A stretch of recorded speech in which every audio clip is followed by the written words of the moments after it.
손님, 항공권 정보가 조회되지 않습니다. 차가운 감정이라곤 한치도 섞이지 않은 공식적인 말투. 마치 잘게 부서진 얼음 송곳처럼 아무런 예고 없이 내 고막을 뚫고 들어왔다. 심장이 쿵 하고 내려앉았다. 주변의 시끄러운 공항 안내 방송 소리, 사람들로 붐비는 답답함, 캐리어 바퀴가 바닥을 긁으며 내는 소란스러운 소음이 그 순간 썰물처럼 한꺼번에 빠져나갔다. 세상은 진공의 정적에 휩싸였다.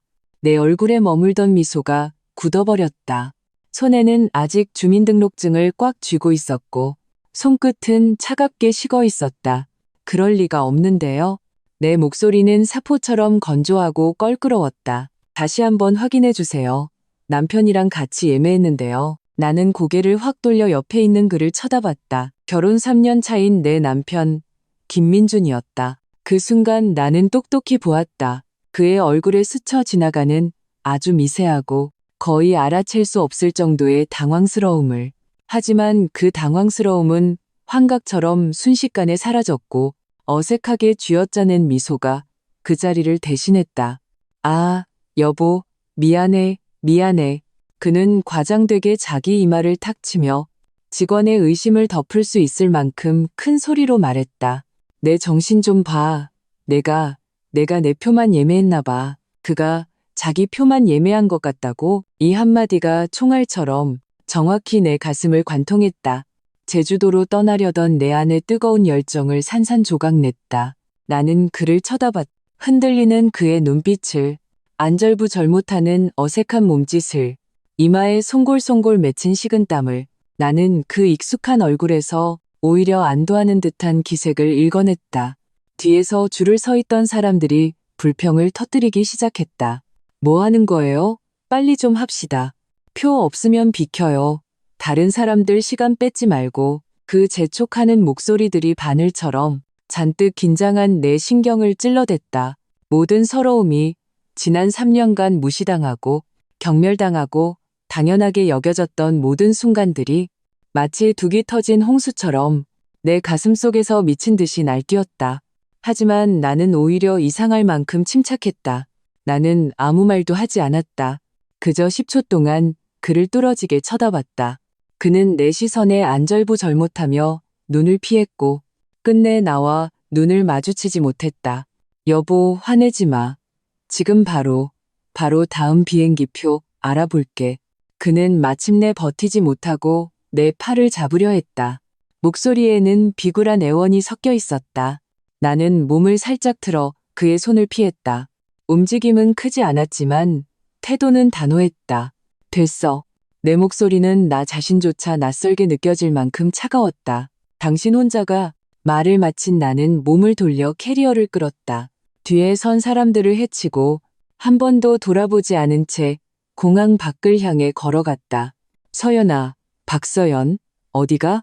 김민준의 외침이 등 뒤에서 들려왔다.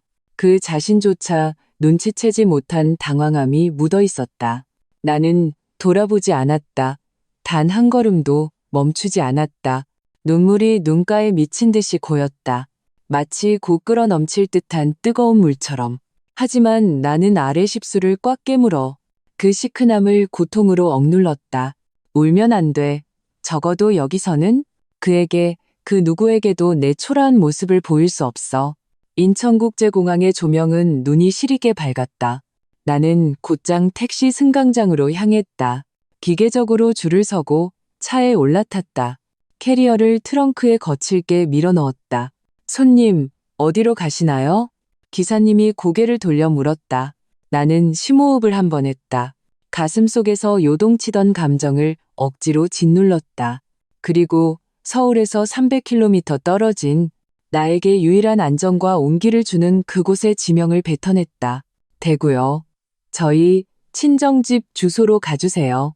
기사님은 잠시 흠칫하더니 백미러로 나를 다시 한번 확인했다. 나는 고개를 끄덕였다. 내 말투에는 의심의 여지가 없었다. 네, 지금 바로 출발해주세요. 차가 출발해 도로에 합류했다. 나는 창밖으로 빠르게 멀어지는 공항 건물을 바라보았다. 그가 내 손으로 직접 불 붙였던 둘만의 시간에 대한 기대와 불꽃이 조금씩 꺼져갔다. 마지막에는 차가운 잿더미만 남았다. 휴대전화가 미친 듯이 울리기 시작했다. 김민준이 끈질기게 전화를 걸어왔다. 나는 액정에 깜빡이는 남편이라는 두 글자를 보며 처음으로 지독한 아이러니를 느꼈다. 망설이지 않았다. 나는 전원 버튼을 눌렀다. 온 세상이 순식간에 고요해졌다. 나는 이것이 단순히 깜빡했다는 말로 끝날 일이 아니라는 것을 알았다. 이 배후에는 늘 나를 얕잡아 보던 시어머니, 오미숙 여사의 그림자가 있었다. 그리고 언제나처럼 모든 것을 방관하고 계산적으로 행동하는 김민준이 있었다. 연애 시절의 감정을 되찾게 해줄 거라던 그 제주도 여행은 어쩌면 처음부터 내 자리는 없었던 것이다. 나는 그저 그들 모자가 공들여 쓴 각본 속에서 시작을 알리고 결정적인 순간에 걷어차이는 잉여적이고 우스꽝스러운 바보였을 뿐이다. 타는 고속도로 위를 질주했. 내 마음은 끝없는 추락 끝. 아주 천천히 가라앉고 있었다. 하나의 생각이 그 어느 때보다 선명하고 단호하게 떠올랐다. 이런 식으로는 더 이상 살 수 없어. 집에 도착했을 때는 이미 땅거미가 지고 있었다. 주황색 가로등 불빛 아래 익숙한 대문이 눈앞에 보였다. 내가 캐리어를 끌고 온 세상에 버림받은 유랑자처럼 문 앞에 섰을 때 엄마와 아빠는 식탁에서 저녁을 드시고 계셨다. 나를 본 두 분은 소스라치게 놀랐다. 서연아, 네가 어떻게 오늘 제주도 가는 날 아니었니? 엄마의 손에 들려있던 젓가락이 탁 소리를 내며 식탁에 떨어졌다. 엄마는 황급히 일어나 나를 집 안으로 이끌었다. 아빠는 말없이 내 뒤에 무거운 캐리어를 받아드셨다. 밝은 불빛 아래 두 분의 얼굴에 서린 꾸밈없는 걱정과 안타까움이 마치 날카로운 바늘처럼 오는 내내 억지로 버티던 나의 단단한 껍질을 순식간에 꿰뚫었다. 가슴속 깊이 억눌러왔던 서러움이 더 이상 참을 수 없게 터져나왔다. 코끝이 찡해지더니 눈물이 끊어진 구슬처럼 주르륵 흘러내렸다. 엄마, 아빠. 나는 목이 메어 목구멍에 손뭉치가 걸린 듯 온전한 단어 하나 내뱉지 못했다. 아이고, 이게 무슨 일이야. 얼마나 큰 서러움을 당했으면 엄마는 나를 품에 꼭 안아주셨다. 엄마의 몸에서 나는 익숙한 은은한 음식 냄새와 따스한 온기가 나를 순식간에 무너뜨렸다. 엄마는 어릴 적 나를 재우듯 내 등을 가만히 토닥여 주셨다. 민준이랑 싸웠니? 울지마, 울지마. 엄마한테 무슨 일인지 말해봐. 나는 엄마의 어깨에 기댄 채 고개를 저으면서도 동시에 끄덕이며 더 서럽게 울었다. 아빠는 굳은 얼굴로 말없이 뜨거운 물 한 잔을 타서 내 차가운 손에 쥐어주셨다. 우선 이거 마시고 몸 좀 녹여. 무슨 일이든 천천히 말해. 하늘이 무너지는 거 아니니까. 부모님의 위로 속에서 나는 공항에서 있었던 일을 더듬거리며 하나하나 모두 털어놓았다. 한마디 한마디가 막 아물기 시작한 상처를 다시 헤집는 것 같았다. 거실은 죽음 같은 정적에 휩싸였다. 내 이야기가 이어질수록 부모님의 얼굴은 점점 더 굳어지고 창백해지다가 마침내 억누를 수 없는 분노로 일그러졌다. 엄마는 화를 참지 못해 손을 부들부들 떨었다. 그 김서방, 정말 인간도 아니네. 그게 사람이 할 짓이야? 다 큰 놈이 자기 아내 비행기표를 깜빡하고 안 샀다고? 귀신 씨나라 까먹는 소리 하고 있네. 아빠는 소파에 앉아 한동안 말이 없으셨다. 그저 깊은 한숨을 내쉴 뿐이었다. 그 소리에는 나에 대한 안타까움이 가득 담겨 있었다. 이건 깜빡하고 말고의 문제가 아니야. 아빠가 입을 열었다. 목소리는 거칠고 무거웠다. 이건 뿌리부터 너를 마음속에 두지 않은 거야. 너를 가족으로 생각하지 않은 거라고. 아빠의 말은 비수처럼 날아와 핵심을 꿰뚫었다. 실수가 아니라 경멸이었다. 잊은 것이 아니라 아예 신경 쓰지 않은 것이다. 엄마는 식탁 위에 휴대전화를 집어들었다. 손이 너무 떨려 번호를 제대로 누르지도 못했다. 내가 당장 전화해서 물어봐야겠어. 그놈한테도 그 어미한테도. 김씨 집안은 원래 이렇게 내 딸을 무시하냐고. 나는 손을 뻗어 엄마의 휴대전화를 눌렀다. 엄마, 전화하지 마세요. 왜 못해? 내 딸이 이렇게 큰 서러움을 당했는데 나는 엄마를 보며 씁쓸하게 웃었다. 눈물은 이미 닦아냈고 가슴에는 싸늘한 비애만 가득했다. 전화해서 뭘 물어보시게요? 왜 일부러 내 표를 안 샀냐고 물어보실 거예요? 그 사람이 인정할까요? 절대 안 하죠. 오히려 변명만만 가지 늘어놓을 거예요. 회사에 갑자기 급한 일이 생겼다. 부장님이 갑자기 전화했다. 스트레스가 너무 심해서 깜빡했다. 그리고 마지막에는 아주 성실하게 말하겠죠. 어머님, 죄송합니다. 다 제 잘못입니다. 다음부터는 절대 이런 일 없도록 하겠습니다. 그리고 나면요? 그럼 엄마는 그 말에 할 말을 잃으실 거고 이 일은 또다시 용서할 수 있는 실수가 되어버리겠죠. 그리고 제 화가 풀릴 때쯤 그 사람이 찾아와서 부드러운 말 몇 마디 던지면 일상은 다시 그대로 흘러가겠죠. 엄마는 멍하니 서서 휴대전화를 든 채 한마디도 하지 못했다. 그럼 그냥 이렇게 넘어가라고? 이 서름을 그냥 참고 살라고? 당연히 그냥 넘어갈 수 없죠. 나는 고개를 저었다. 내 눈빛은 불에 달궈진 얼음처럼 점점 더 차갑게 식어갔다. 하지만 이 빚은 전화 한 통에서 욕 한 바가지 퍼붓는다고 청산될 게 아니에요. 3년 만에 나는 처음으로 이렇게 냉정하다 못해 냉혹한 어조로 나의 결혼 생활에 대해 이야기했다. 엄마 아빠는 놀란 눈으로 나를 바라보셨다. 마치 어릴 때부터 봐온 딸을 처음 보는 사람처럼. 그렇다.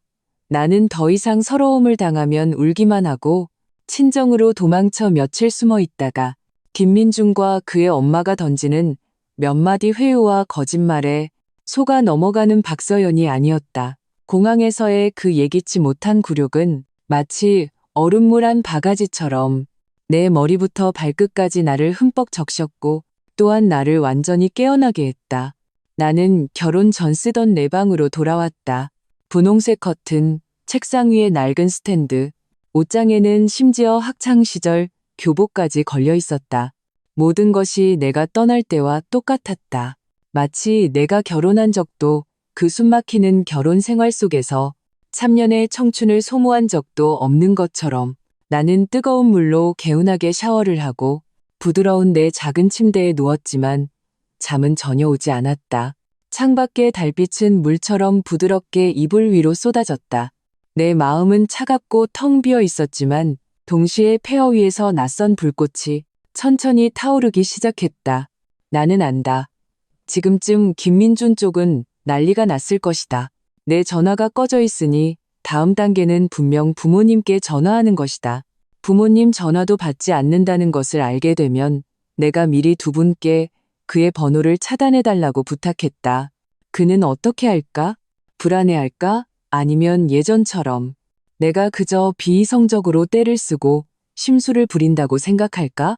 그리고 그의 엄마, 내 시어머니 오미숙 여사는 또 어떤 고상한 조언을 해줄까? 나는 그 모자의 대화를 선명하게 상상할 수 있었다. 김민준, 엄마, 서연이가 진짜 화났나 봐. 전화도 꺼놓고 친정으로 가버렸어. 장인어른, 장모님 전화도 안 받아. 어떡하지? 오미숙, 깨알만한 일 가지고 감히 얼굴 붉히고 잠수를 타? 누가 그런 버릇을 가르쳤대? 신경 쓰지 마. 며칠 내버려두면 지가 알아서 기어들어올 거야. 아들, 명심해. 이번에는 절대 먼저 숙이고 들어가면 안 돼. 안 그러면 앞으로 내 머리 꼭대기에 올라서려고 할 테니까. 이것이 바로 오미숙 여사가 늘 쓰던 며느리 길들이기 수법이었다. 먼저 나를 철없는 애로 규정하고 모든 갈등의 원인을 내 성질머리가 더러운 탓으로 돌렸다. 언제나 자기 아들이 가장 힘들고 자기 아들이 가장 서러웠다. 나의 모든 감정, 모든 요구는 배려심 없는 행동이고 호들갑이며 격이 떨어지는 교태일 뿐이었다. 예전에는 이런 상황이 되면 나는 슬퍼하고 스스로를 의심하며 정말 내가 부족한 건 아닌지 반성했다. 하지만 지금은 그저 어처구니가 없을 뿐이다. 나는 눈을 뜬 채 천장을 바라보다가 창밖으로 첫 새벽빛이 스며들 때까지 밤을 꼬박 새웠다. 하지만 전혀 피곤하지 않았다. 오히려 전례 없는 맑고 냉정한 정신이 내 머릿속을 지배하고 있었다. 날이 희미하게 밝아올 무렵 나는 밤새 꺼져 있던 휴대전화를 들었다. 잠시 망설였지만 켜지는 않았다. 내 생각을 정리하고 다음 단계를 계획할 시간이 더 필요했다. 그리고 그들이 조금 더 초조하게 기다리게 할 필요도 있었다. 아침 식탁에는 내가 가장 좋아하는 반숙 계란 프라이와 엄마가 직접 부쳐주신 김치전이 놓여 있었다. 아빠는 말없이 계란 하나를 까서 내 앞에 그릇에 놓아주셨다. 아무 말도 하지 않으셨지만 눈빛에 담긴 지지는 그 어떤 말보다 더 큰 힘이 되었다. 집에 온기가 얼음장 같던 내 마음을 조금씩 녹여주었다. 하지만 나는 안다. 이 피난처에 영원히 숨어 있을 수는 없다는 것을. 어떤 싸움은 나 스스로 해야 하고 어떤 악당은 나 스스로 맞서 싸워야 한다. 아침을 먹고 나는 심호흡을 한 번 했다. 부모님의 걱정스러운 시선을 마주하며 마침내 휴대전화의 전원 버튼을 눌렀다. 산. 휴대전화가 켜지는 순간 마치 정보 폭탄이 터진 것 같았다. 긴 부팅 음악이 채 끝나기도 전에 미친 듯한 진동과 끊임없이 울리는 알림 소리에 휴대전화는 거의 먹통이 될 지경이었다. 화면은 수많은 알림과 메시지로 순식간에 뒤덮였다. 부재중 전화 38통, 그중 30통은 김민준, 5통은 시어머니 오미숙, 그리고 3통은 평소에는 나에게 본체만 채하던 시누이 김미나에게서 온 것이었다. 정말이지 온 가족이 총출동하는 대서사극이 아닐 수 없었다. 이어서 카카오톡, 읽지 않은 메시지를 알리는 빨간색 숫자는 99 플러스라는 눈에 거슬리는 숫자를 표시하고 있었다. 나는 카카오톡 상단에 고정된 김민준과의 대화창을 열었다. 그의 메시지는 한 남자가 당당함에서 점차 초조함으로 그리고 마침내 공포에 질려가는 전 과정을 완벽하게 보여주고 있었다. 어제 오후, 박서연, 지금 뭐 하자는 거야? 말도 없이 가버리게. 고작 비행기표 한 장 때문에 이럴 일이야? 전화 받아. 어디 갔어? 잠수 타는 거야 지금? 어제 저녁 친정 갔어? 장인어른 장모님 댁 전화도 안 받네. 도대체 뭘 어쩌자는 거야? 여보, 내가 잘못했어. 진짜 잘못했어. 제발 전화 좀 받아. 우리 제대로 얘기 좀 하자. 오늘 새벽. 제발 답장 좀 해줘. 걱정돼서 한숨도 못 잤어. 서연아, 이러지 마. 다 내 잘못이야. 빨리 돌아와. 우리 제주도 안 가도 돼. 네가 가고 싶은 곳 어디든 갈게. 여보, 미안해. 미안해. 미안해. 내가 무릎이라도 꿇을까? 나는 무표정하게 그 메시지들을 바라보았다. 마음에는 아무런 파문도 일지 않았다. 오히려 조금 우습기까지 했다. 나를 걱정한다고? 그가 정말로 내 신변의 안전을 걱정하는 걸까? 아니면 일이 커져서 자기 엄마에게 해명할 길이 막막해질까봐 걱정하는 걸까? 나를 걱정하는 걸까? 아니면 자신의 그 완벽한 효자 아들 이미지에 조금이라도 흠집이 날까봐 걱정하는 걸까? 나는 계속해서 메시지를 아래로 내렸다.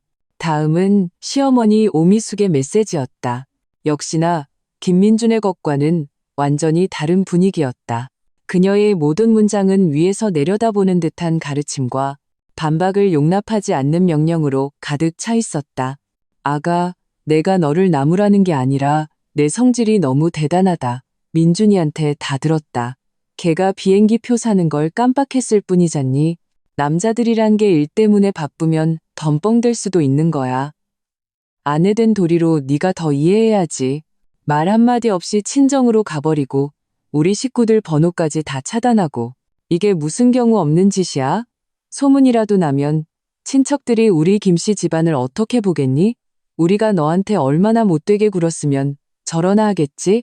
당장 전화기 켜고 민준이한테 전화해서 잘못했다고 빌어. 그럼 이 일은 없던 걸로 해주마. 알겠니? 부부싸움은 칼로물 100일 했다. 밤 넘기지 말고 그만 고집 부리고 적당히 해. 나는 이 글자들을 보며 화면 너머로 보이는 그녀의 각박하고 독선적인 얼굴을 거의 상상할 수 있었다. 나더러 먼저 잘못했다고 빌라고? 무슨 자격으로? 지난 3년간 내가 늘 그렇게 순종적이었기 때문에 나는 이제 질렸다. 정말로 질렸다. 나는 차가운 손가락으로 화면을 계속 넘겼다. 마지막 몇 개의 메시지는 김민준이 오늘 새벽 4, 5시쯤 보낸 것이었다. 어조는 이전과 미묘하게 달라져 있었다. 애원하는 것 외에도 문장 사이사이에 감출 수 없는 공포가 묻어 있었다. 서연아, 제발 돌아와.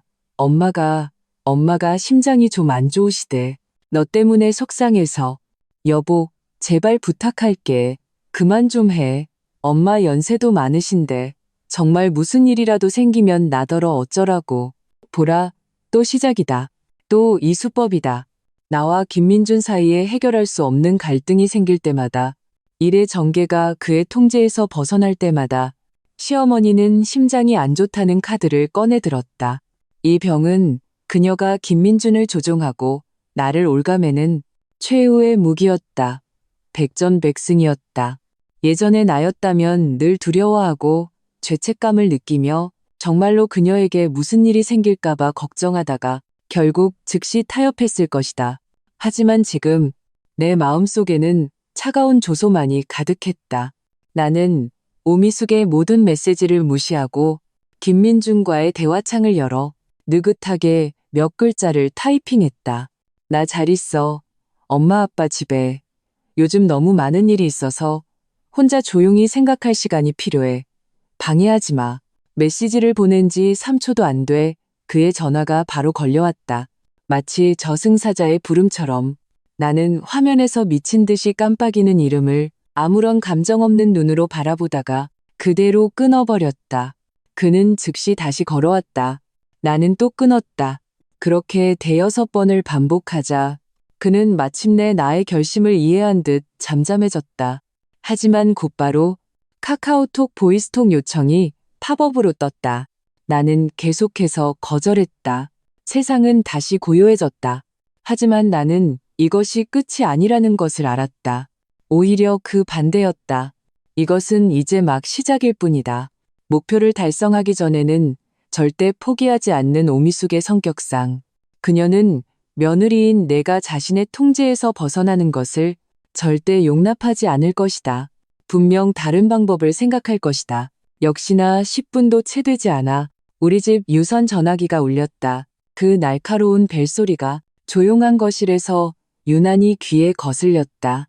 엄마 아빠는 서로를 쳐다보더니 나를 바라보셨다. 아빠는 미간을 찌푸리며 전화를 받으러 가셨다. 나는 아빠를 막아섰다. 아빠, 제가 받을게요. 나는 전화기 옆으로 걸어가 심호흡을 했다. 마치 전장으로 나가는 병사처럼. 그리고 수화기를 들었다. 내 목소리는 어떤 감정도 읽을 수 없을 만큼 평온했다. 여보세요. 전화기 저편은 잠시 침묵했다. 이내 내 시어머니 오미숙의 숨막힐 듯 익숙한 목소리가 들려왔다.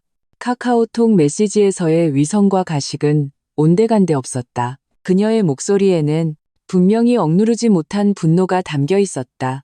박서연, 드디어 전화를 받는구나. 내 눈에는 이 시어미도 우리 김씨 집안도 보이지 않는 게냐.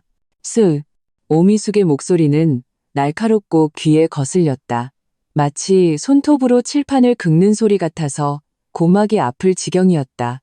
박서연, 이제 그만할 때 안 됐니? 성질 부리는 것도 정도가 있지. 네가 친정에 가 있으면 우리가 널 어쩔 수 없을 거라고 생각했어? 나는 수화기를 귀에서 조금 떨어뜨렸다.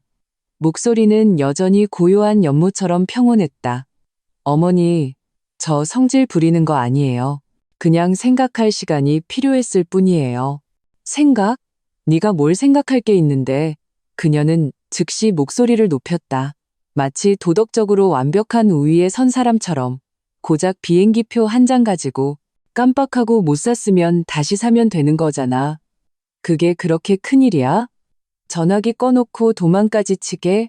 지금 누굴 겁주려는 거야? 깜빡했다고요. 나는 그 단어를 조용히 반복했다. 입가에 차가운 미소가 걸렸다. 참지 못하고 냉소를 터뜨렸다. 민준 씨가 어머님께 그렇게 말했나요? 그냥 깜빡했을 뿐이라고요? 전화기 저편은 분명히 잠시 멈칫했다. 목소리에 죄책감이 스쳐 지나갔지만 곧바로 더욱 강경하게 변했다. 그럼 아니면 뭐겠어. 내 아들이 일이 얼마나 바쁜데, 스트레스는 또 얼마나 받는데, 이 집을 위해서 밖에서 그렇게 고생하는데, 잠깐 실수 좀 한 게, 뭐 그리 대수라고. 아내라는 게 이해하고 감싸주지는 못할 망정, 작은 실수 하나 물고 늘어져서 집안을 발칵 뒤집어? 박서연, 내가 예전에는 네가 이렇게 철없는 줄 몰랐다. 보라, 또 이 궤변이다. 언제나 그들에게는 이유가 있고 그들이 가장 힘들다. 나의 모든 감정은 철없는 짖들 뿐이다. 나는 그녀의 비난을 가로막았다. 어머니, 더 이상 핑계대지 마세요. 이번이 처음이 아니잖아요. 작년에 시댁 친척들 모임 있을 때도 민준 씨가 저한테 시간 장소 미리 알려주는 거 깜빡해서 제가 빈손으로 갔다가 얼마나 민망했는지 아세요? 재작년에 저희 부모님 생신 챙겨드린다고 했을 때도 식당 예약하는 거 깜빡해서 저희 부모님 헛걸음하게 만들었잖아요. 왜 모든 일이 그 사람한테는 가벼운 깜빡했다는 말 한마디로 다 넘어가는 거죠? 오미숙은 나의 이 거침없는 질문 공세에 할 말을 잃었다. 한참 만에야 격앙된 목소리로 소리쳤다. 너 지금 옛날 일 들먹이는 거야? 이 기집애가 속이 왜 이렇게 좁아? 지난 일을 아직도 마음에 담아두고 남자가 건망증이 심한 게 뭐 어때서? 당연한 일이지. 아내인 네가 원래 시시때때로 챙겨주고 도와줬어야지. 넌 그런 거 하나라도 제대로 했어? 안 했잖아. 나는 그녀의 신들린 논리에 어이가 없어서 웃음이 나올 지경이었다. 나는 그의 아내이지 그의 비서가 아니다. 더군다나 그의 엄마는 더더욱 아니다. 30살이나 된 성인이 자기 일 하나 제대로 기억 못하는데 아내인 내가 맨날 꽁문이나 쫓아다니면서 뒤치다거리나 해야 한다는 말인가? 박서연, 너 지금 그게 무슨 태도야? 오미숙의 목소리는 완전히 날카로워졌다. 그게 바로 너희 박씨 집안 가르침이냐? 어른한테 그렇게 말대꾸하라고 가르쳤어? 또 시작이다. 할 말이 없으면 인신공격을 하고 우리 부모님까지 끌어들인다. 저희 부모님은 저 잘 가르치셨어요. 적어도 사람과 사람 사이의 가장 기본적인 예의, 서로 존중하는 법은 가르쳐 주셨죠. 어떤 사람들처럼 남의 희생을 당연하게 여기거나 약한 사람 괴롭히고 계산적으로 굴라고 가르치진 않으셨어요. 누가 계산적이라는 거야? 누가 사람을 괴롭혔다는 거야? 그녀는 마치 꼬리가 밟힌 고양이처럼 즉시 발끈했다. 박서연, 내가 분명히 말하는데 좋게 말할 때 알아들어. 내가 명령하는데 지금 당장 즉시 돌아와. 돌아와서 민준이한테 사과해. 그럼 이 일은 없었던 걸로 해주지. 사과요? 내 마음은 만년설처럼 차갑게 얼어붙었다. 사과해야 할 사람이 누군데요? 잘못한 사람은 제가 아닌데요. 네가 내 아들을 걱정하게 만들었고 이 시어미를 반쯤 죽여놨으니까 똑똑히 들어. 나 지금 심장이 너무 아파. 쿵쾅거린다고. 바로 너 같은 불효막심한 며느리 때문에 그런 거야. 내가 만약에 정말 잘못되기라도 하면 네가 그 책임 감당할 수 있겠어? 그녀는 마침내 심장병이라는 그 어떤 상황에서도 먹히는 최강의 무기를 꺼내들었다. 예전 같았으면 이 말을 듣고 분명히 당황하고 겁을 먹었을 것이다. 스스로를 반성하며 꽐꽐이 굴복했을 것이다. 하지만 오늘은 왠지 모르게 나는 이상할 만큼 침착했다. 심지어 그녀가 이 연극을 어디까지 끌고 갈지 조금 보고 싶어지기까지 했다. 어머니, 심장이 안 좋으시면 참지 마세요. 제가 지금 바로 119 불러드릴게요. 아니면 민준 씨한테 빨리 병원으로 모셔다 달라고 하세요. 종합검진도 받으시고요. 약 드실 건 드시고 입원하실 건 입원하셔야죠. 건강이 제일 중요하잖아요. 병 키우시면 안 돼요. 내 말투는 진심으로 걱정하는 듯 어떤 비꼬는 기색도 없었다. 전화기 저편은 순간적으로 조용해졌다. 죽음 같은 정적. 아마 그녀는 내가 이렇게 정석을 벗어난 반응을 보일 줄은 꿈에도 몰랐을 것이다. 10여 초가 지난 후에야 그녀는 겨우 숨을 고르는 듯했다. 목소리는 정체가 탄로난 분노와 당혹감으로 가득 차 떨리고 있었다.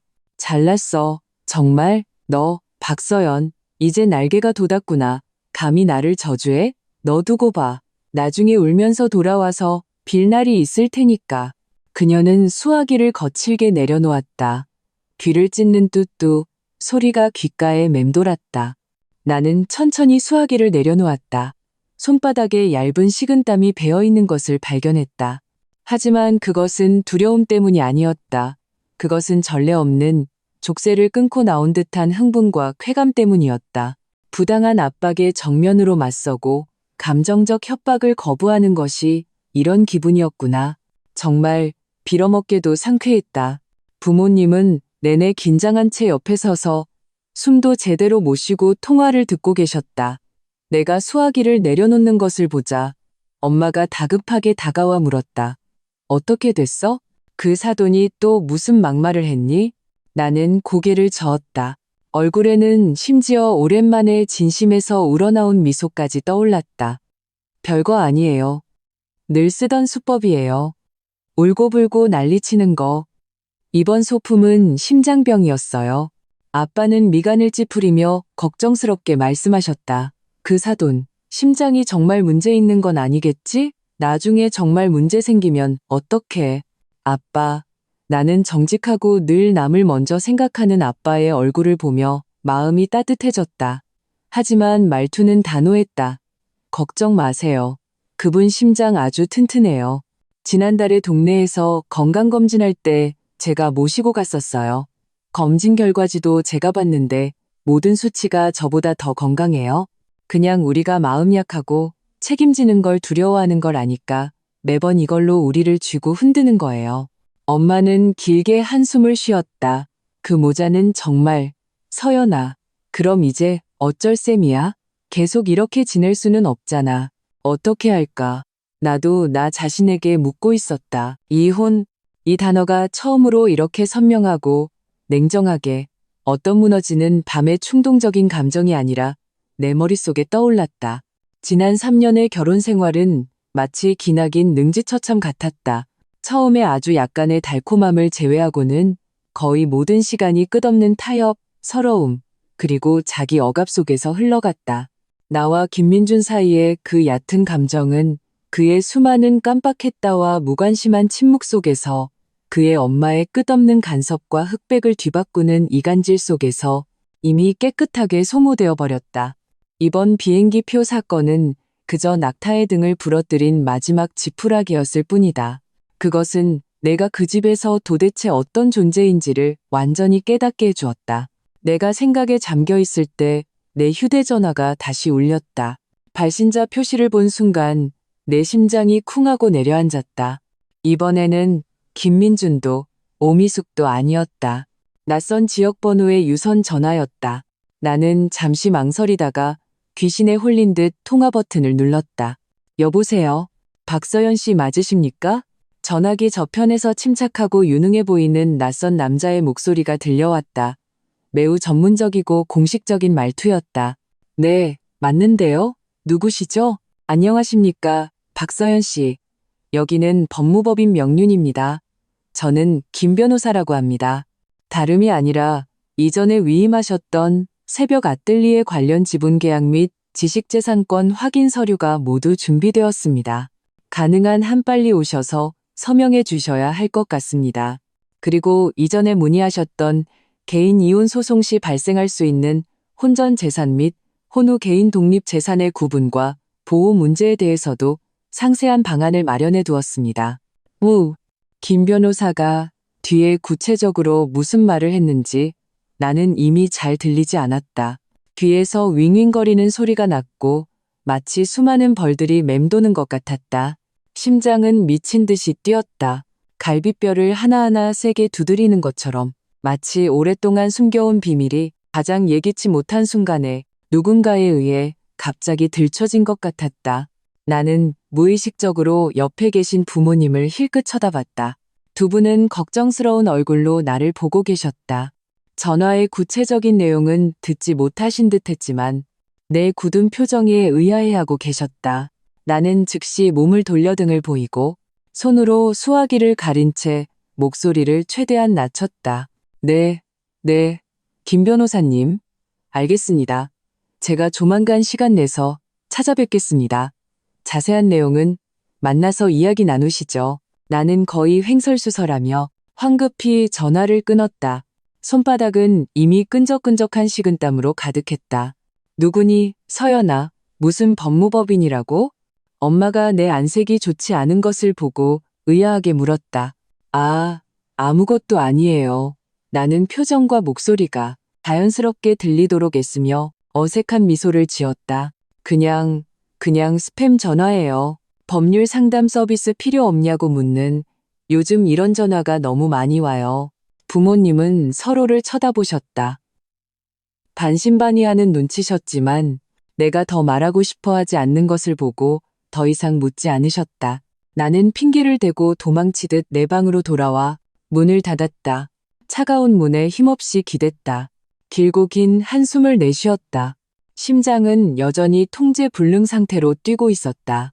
새벽 아뜰리에. 이것은 내가 모든 사람 몰래 거의 2년 동안 운영해온 온라인 스튜디오였다. 내가 쓸 수 있는 모든 여가 시간을 활용하고 수많은 주말과 밤을 희생하며 조금씩 비밀스러운 아이를 키우듯 천천히 키워온 곳이었다. 처음에는 인터넷에서 소소한 사파나 카피라이팅, 디자인 같은 작은 일들을 받다가 지금은 몇몇 장기적인 안정적인 고객을 확보했고 업계에서도 약간의 명성을 얻었다. 심지어 나는 나만의 오리지널 문화 창작 브랜드를 구상하고 디자인하기 시작했다. 이 모든 것을 김민주는 몰랐다. 그 계산적이고 영악한 시어머니 오미숙은 더더욱 갈 리가 없었다. 그들 모자의 눈에 나는 아마 영원히 그저 그런 망해가는 작은 회사에서 한 달에 몇백만 원의 월급을 받으며 정시에 출퇴근하고 별다른 능력 없이 조용히 김씨 집안을 지키며 살아가는 평범한 여자일 것이다. 심지어 시어머니는 식탁에서 종종 의도적으로 나를 툭툭 건드리며 내가 돈을 적게 벌어 아들의 가장으로서의 부담을 덜어주지 못한다고 은근히 무시했다. 그리고 김민주는 이에 대해 항상 묵인하는 태도를 보였다. 그는 내 일이 순조로운지 내 개인적인 성장이나 취미에는 전혀 관심이 없었다. 그의 인식 속에서 나의 세계는 완전히 그를 중심으로, 그의 가정을 중심으로, 그리고 살림살이와 미래의 아이를 중심으로 돌아가야만 했다. 그와 그의 엄마는 아마 영원히 상상하지 못할 것이다.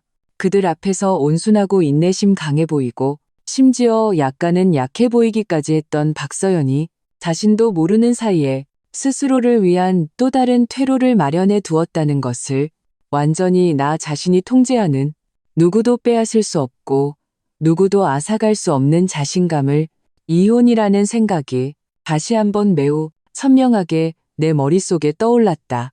하지만 이번에는 더 이상 막연한 충동이 아니었다. 선명한 윤곽과 실행 가능성을 가진 하나의 선택지였다. 만약 이혼한다면 나는 어떻게 해야 할까? 우리의 현재 공동재산은 어떻게 분할될까? 내 스튜디오의 수익과 미래의 발전 가능성이 그들에게 발각되어 혼인 중 공동재산으로 분할될 수 있을까? 김민준의 그 겉보기에 번지르르한 직업 뒤에 숨겨진 실제 수입 상황은 어떨까? 내가 머릿속에서 이 복잡한 문제들을 빠르게 계산하고 있을 때 휴대전화 화면이 다시 켜졌다. 이번에는 김민준이 보낸 영상통화 요청이었다. 그는 나에게 먼저 영상통화를 거는 일이 거의 없었다. 특히 우리가 싸운 이런 상황에서는 더욱 그랬다. 그는 무엇을 하려는 걸까? 나는 잠시 망설이다가 마침내 심호흡을 하고 통화 버튼을 눌렀다. 나는 그들 모자가 전화 협박이 통하지 않자 또 어떤 새로운 수법을 쓸지 한번 보고 싶었다. 화면이 깜빡이며 밝아졌다. 나타난 것은 김민준의 초조한 얼굴이 아니었다. 내 시어머니 오미숙의 클로즈업 샷이었다. 그녀는 침대에 힘없이 기대어 있었고 이마에는 보란듯이 하얀 물수건이 올려져 있었다. 안색은 확실히 창백해 보였다. 나는 그녀가 일부러 두꺼운 파우더를 바른 건 아닌지 의심스러웠다. 입술은 핏기 하나 없었고 기력이 다해 병이 깊어진 듯한 가련한 모습이었다. 김민준의 목소리가 화면 밖에서 들려왔다. 짙은 울음소리와 억누를 수 없는 초조함이 섞여 있었다. 서연아, 좀 봐봐. 엄마가 정말 너 때문에 병나셨어. 어젯밤부터 계속 가슴이 아프다고 하시고 밥도 한 숟가락도 못 드셔. 방금 약 드셨는데도 나아지질 않아. 이거 어떡하면 좋아. 침대에 누워있던 오미숙은 아주 능숙하게 몇 번의 미약한 신음소리를 냈. 눈을 반쯤 감고 힘없이 카메라를 향해 말했다. 민준아, 서연이, 탓하지 마라. 엄마가 잘못했다. 이 늙은이가 괜한 짓을 해서 걔 속상하게 한 내 탓이다. 그 연기는 정말이지 완벽했다. 척척 맞는 호흡, 흠잡을 데 없는 연기. 만약 내가 그녀의 이 울고 떼쓰고 죽는 척하는 레퍼토리에 너무나 익숙하지 않았다면 나는 정말로 그들의 거짓말에 속았을지도 모른다. 나는 속으로 비웃었지만 겉으로는 아무렇지 않은 척했다. 심지어 눈썹 하나 까딱하지 않았다. 아프시면 빨리 병원에 가셔야죠. 저한테 영상통화 걸어서 뭐 하시게요? 제가 의사도 아니고 화면 너머로 진료라도 해드릴까요? 내 말이 끝나자마자 김민준의 얼굴이 갑자기 카메라 앞으로 다가왔다. 그의 눈은 밤새도록 새빨갛게 충혈되어 있었고 핏줄이 가득했다. 마치 화가 난 듯도 했고 증오하는 듯도 했. 박서연, 어떻게 그렇게 내녀란처럼 말할 수 있어. 엄마가 너 때문에 이렇게 아프신데 넌 거기서 그런 한가한 소리나 하고 있어? 너 양심이라는 게 있긴 해? 도대체 돌아올 거야? 안 돌아올 거야? 제가 돌아가서 뭐 하는데요? 당신들 모자가 연기하는 그 심파극이라도 감상하라는 거예요? 나는 조금도 물러서지 않고 되받아쳤다. 김민주는 화가 나서 얼굴 전체가 일그러졌다. 좋아, 박서연. 안 돌아오겠다. 이거지? 좋아. 내가 말하는데 엄마한테 무슨 일이라도 생기면 너랑 나 끝이야. 내가 평생 너 양심의 가책 느끼게 해줄게. 바로 그때 침대에 있던 오미숙이 다시 신음하기 시작했다. 소리는 아까보다 조금 더 컸. 그녀는 마치 온 힘을 다해 김민준의 팔을 힘겹게 잡았다. 민준아, 서연이랑 싸우지 마. 엄마 잘못이야. 엄마가 서연이한테 계속 숨겨서 미안하다. 숨겨서. 이 세 글자를 듣는 순간 내 마음이 쿵하고 움직였다. 김민준의 표정도 변하는 것 같았다. 그는 오미숙이 더 이상 말하는 것을 막으려는 듯했다. 엄마, 그만하세요. 의사 선생님이 푹 쉬라고 하셨잖아요. 쓸데없는 생각하지 마세요. 하지만 오미숙은 힘없이 그의 손을 밀어내는 척하며 카메라를 향해 말했다. 그 흐릿한 눈에는 심지어 몇 방울의 눈물까지 쥐어짰다. 눈물 어린 눈으로 나를 바라보며 말했다. 서연아, 엄마가 미안하다. 엄마랑 민준이가 너한테 계속 말하지 못한 게 있어. 우리는 네가 그 충격을 감당하지 못할까봐 그랬어? 내 심장이 목구멍까지 차올랐다. 극도로 불길한 예감이 차가운 그물처럼 순간적으로 나를 올감했다. 그들은 도대체 나에게 무엇을 숨겼을까? 이번에 제주도 가는 거. 사실 그냥 여행 가는 게 아니었어. 오미숙은 거친 숨을 몰아쉬며 말을 더듬었다. 마치 물 밖으로 나온 물고기처럼.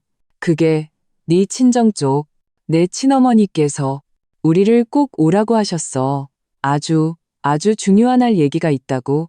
그게 바로. 그녀의 목소리는 점점 약해지고 눈빛은 불안하게 흔들렸다. 말을 하려다 마는 듯한 모습이었다. 뭐에 대한 건데요? 그녀는 도대체 무슨 말을 하려는 걸까? 우리 엄마 아빠 쪽이라고? 우리 부모님께서 무슨 중요한 일이 있어서 나를 숨기고 그들 모자를 멀리 제주도까지 불러서 이야기한다는 말인가? 이건 전혀 논리적이지 않다. 김민주는 옆에서 안절부절못하며 거의 폭력적으로 그녀의 손에서 휴대전화를 빼앗으려 했다. 엄마, 지금 정신이 없으세요? 여기서 헛소리하지 마세요. 하지만 오미숙은 휴대전화를 꽉 쥔 채 놓지 않았다. 마치 마지막 남은 힘을 다 짜내는 것처럼 화면을 향해 충격적인 한마디를 내뱉었다. 그 말은 마치 천둥처럼 내 머릿속에서 터져나왔다. 내 친부모님에 관한 일이야. 그분들이 널 찾은 것 같아. 순간 내 머릿속이 윙하고 울리며 하얗게 비어버렸다. 친부모님? 이 네 글자가 무슨 뜻이지? 내가 엄마 아빠의 친딸이 아니라고? 이게 어떻게 가능해? 나는 28년을 살면서 내 인생에 단 한 번도 이런 의심을 해본 적이 없었다. 엄마 아빠는 나를 그렇게 사랑하시는데 어릴 때부터 나를 보물처럼 여기시고 모든 가장 좋은 것을 나에게 주셨는데 이건 거짓말이야. 이건 분명 그들 모자가 나를 돌아오게 하려고 꾸며낸 또 다른 악랄한 거짓말이야. 그래, 분명 그래. 하지만 오미숙의 그 그럴듯하고 말을 하려다 마는 듯한 모습, 김민준의 그 당황하고 필사적으로 감추려 하던 반응, 그리고 이번에 곳곳에서 이상한 낌새가 풍기던 제주도 여행. 설마, 내 출생에 정말로 내가 전혀 모르는 엄청난 비밀이 숨겨져 있는 걸까?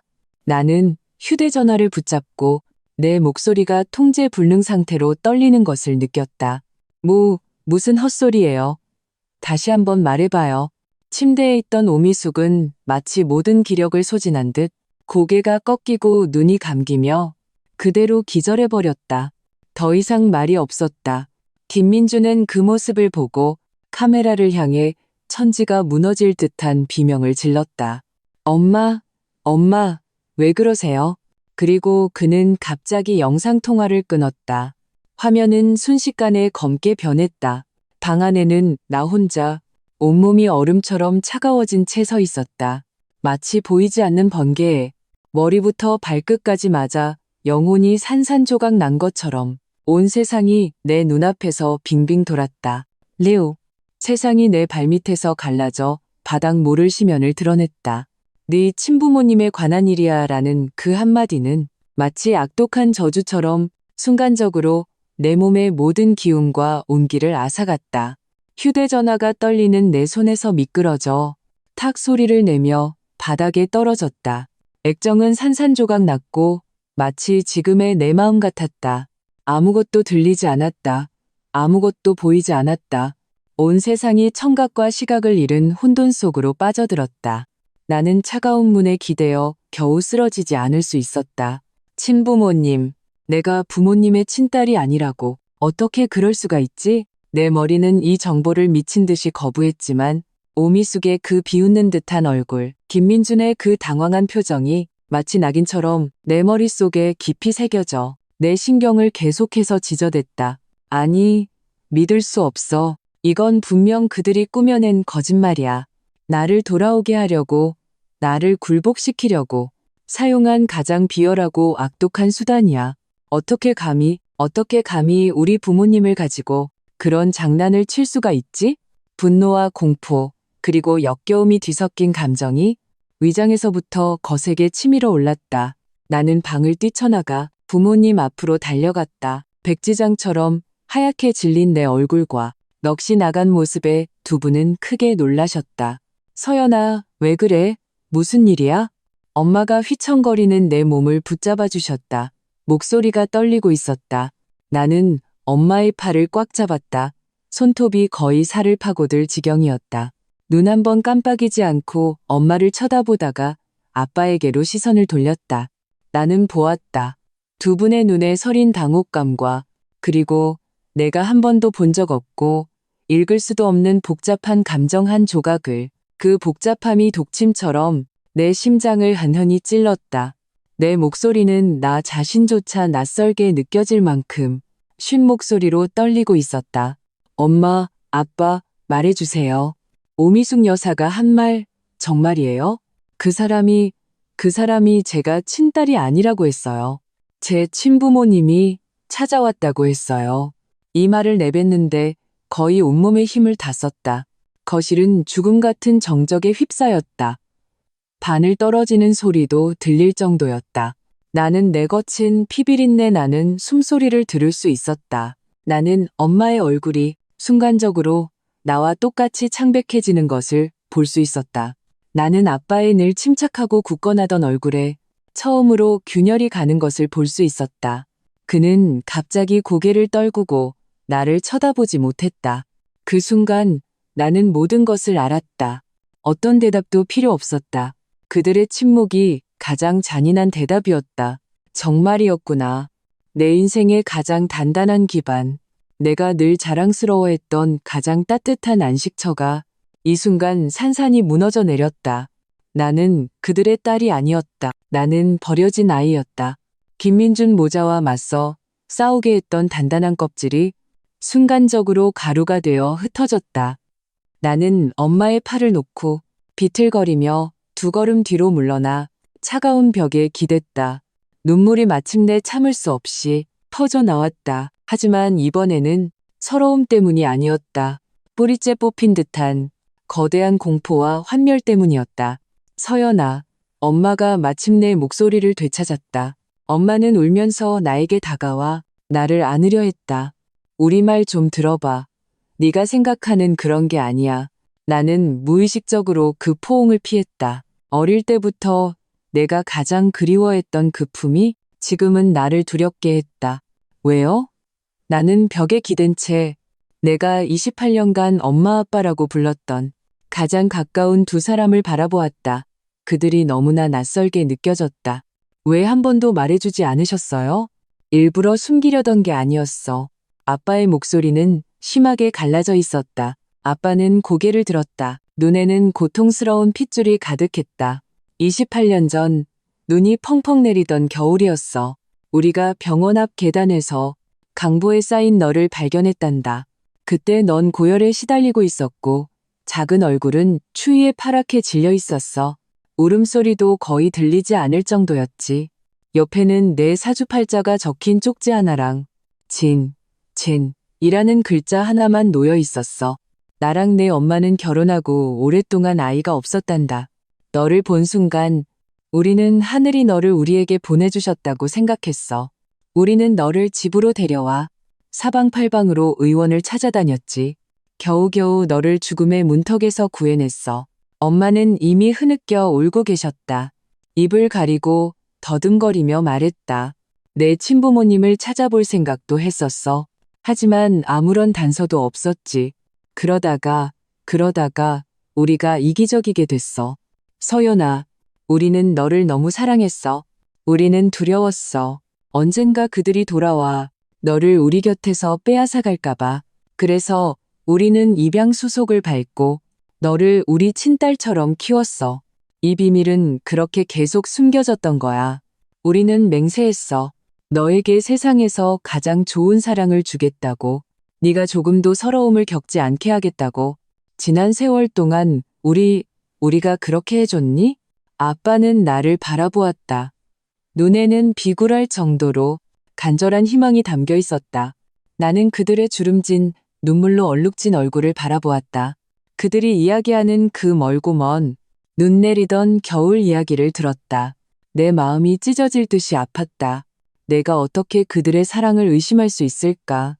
내가 기억하는 순간부터 아빠의 어깨는 나의 가장 안전한 전망대였고 엄마가 만들어주신 갈비찜은 세상에서 가장 맛있는 음식이었다. 그들은 아끼고 아껴도 나에게는 가장 비싼 물감을 사주셨고 그들은 예술을 몰라도 내 모든 낙서를 소중하게 벽에 붙여주셨다. 이 사랑은 혈연보다 진하고 산과 바다보다 깊다. 그런데 왜 하필이면 김민준 모자가 이렇게 잔인한 방식으로 이 피비린내 나는 비밀을 들춰냈을까? 그들은 어떻게 알았을까요? 내 목소리는 여전히 떨리고 있었다. 아빠는 눈물을 훔치셨다. 얼굴에 깊은 후회와 분노가 떠올랐다. 네가 결혼하기 전에 한 번은 오미숙 여사가 집에 왔다가 어쩌다가 내 옛날 그 입양 확인서를 보게 됐어. 그때 그 여자가 우리한테 물어봤지만 우리가 얼버무리고 넘어갔지. 그리고 제발 너한테는 말하지 말아달라고 너희들 관계에 영향이 갈까봐 걱정된다고 부탁했어. 우리는 그 여자가 약속을 지킬 거라고 생각했어. 그랬구나. 오미숙은 이미 나의 이 치명적인 약점을 쥐고 있었던 것이다. 그녀는 계속해서 참고 있다가 가장 결정적인 순간에 나에게 가장 치명적인 일격을 가하기 위해 기다리고 있었던 것이다. 그리고 지금이 바로 그 순간이었다.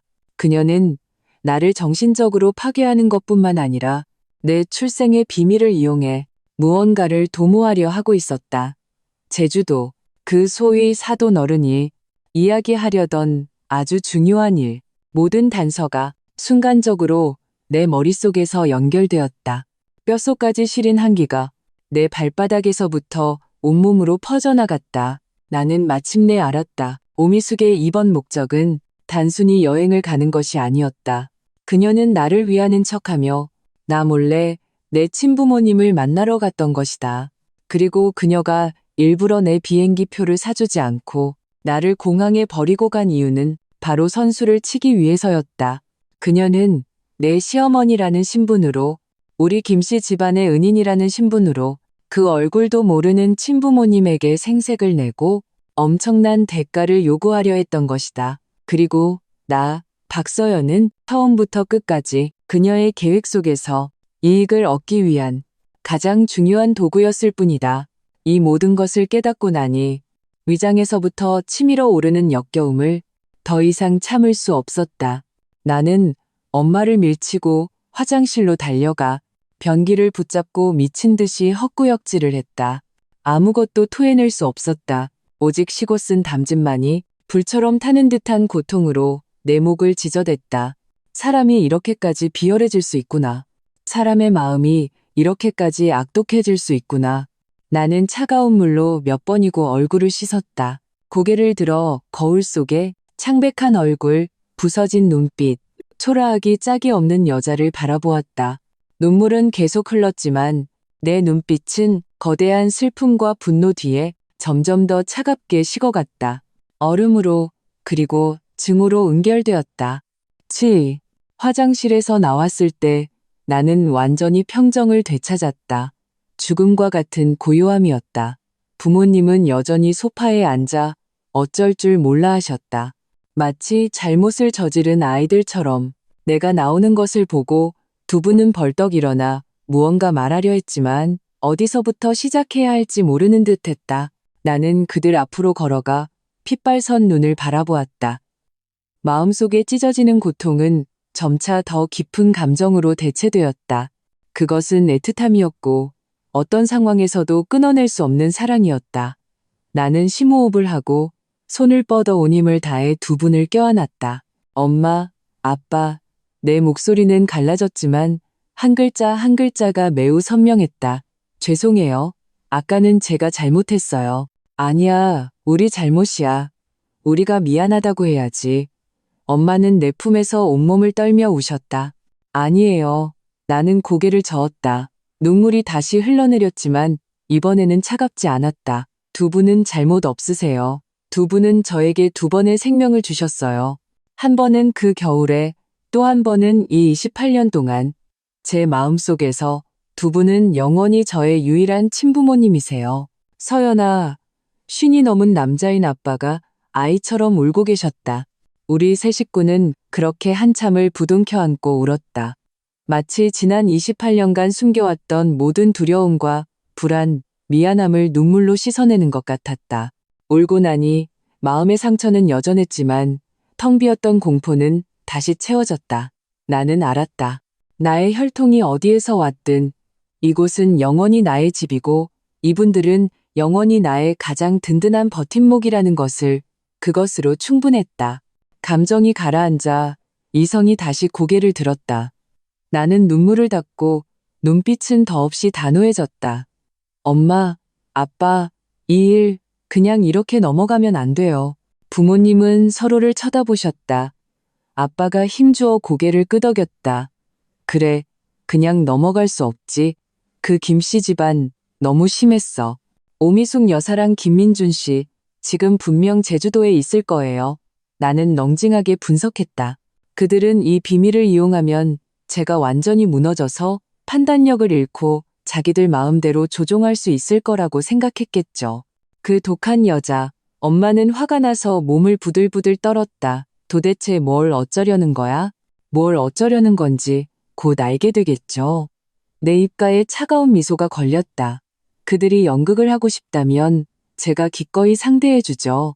다만 이 연극의 감독과 주인공은 이제 바뀔 거예요. 나는 방으로 돌아가 바닥에 떨어진 액정이 박살난 휴대전화를 주웠다. 유심카드는 아직 쓸 수 있었다. 나는 예비폰에 유심을 옮겨 꽂고 전원을 켰다. 수많은 메시지와 부재중 전화가 다시 쏟아져 들어왔다. 김민준, 오미숙, 나는 모두 무시했다. 나는 주소록을 뒤져 성만 저장해둔 그 번호를 찾았다. 김 변호사. 전화는 금방 연결되었다. 여보세요, 박서연 씨. 김 변호사의 목소리는 언제나처럼 침착해서 사람을 안심시켰다. 김 변호사님, 저예요. 내 목소리는 이상할 만큼 렁징했다. 저 결심했어요. 무엇을요? 이혼이요. 나는 이 두 글자를 한치의 망설임도 없이 내뱉었다. 그리고 즉시 소송을 제기할 거예요. 변호사님께서 가장 먼저 해주셔야 할 일은 바로 재산 보전 신청입니다. 전화기 저편의 김 변호사는 잠시 멈칫하는 듯했다. 아마 나의 변화가 이렇게 빠르고 단호할 줄은 예상하지 못했을 것이다. 하지만 그는 곧 전문가의 자세로 돌아왔다. 알겠습니다. 박서연 씨, 재산 보전은 문제 없습니다. 하지만 이혼 소송을 제기하려면 명확한 사유와 증거가 필요합니다. 특히 당신에게 유리한 증거.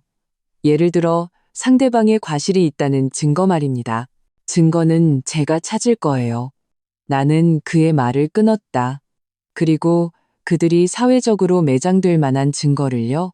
그리고 김 변호사님, 한 가지 더 부탁드릴 게 있어요. 변호사님의 인맥을 동원해서 두 가지를 알아봐 주세요. 말씀하십시오. 첫째, 최근 제주도에서 최 씨 성을 가진 부부가 흩어진 딸을 찾고 있는지 확인해 주세요. 공개적으로든 다른 채널을 통해서든요. 그들은 아마 재미교포거나 사업가일 확률이 높고 매우 부유할 겁니다.